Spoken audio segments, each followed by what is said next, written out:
Fa un any que el D40 circula pel Guinardó però no convenç alguns usuaris del barri.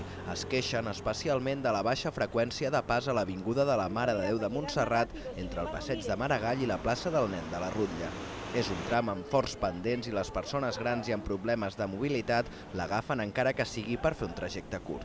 Hay 15 minutos a veces y 20, que tendrían que pasar. Antes pasaba el H6 y con el H6 y el otro estábamos mejor, pero ahora nos han dejado muy mal comunicados.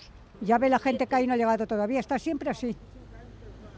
Y ahora el otro, el 45 también lo cambian. Han passat de 3 busos a 1. Abans passaven per aquí l'Accís, que ha canviat el traçat, i el 31 i el 32, que han desaparegut amb la implementació de la xarxa ortogonal. Les associacions de la zona mantenen reunions amb l'Ajuntament per mirar de trobar una solució al problema. De fet, en proposen una. Del 39 que acaba a la plaça Catalana, que doni la volta per aquí baix i pugi i reculli aquesta gent, que no és mala idea. No s'ha canviat ni una coma des del primer dia. Anuncien mobilitzacions si no es millora el servei perquè adverteixen el D40 no compleix amb les freqüències de pas establertes i han perdut comunicació directa en autobús en punts com l'estació de tren de Sant Andreu o la zona universitària.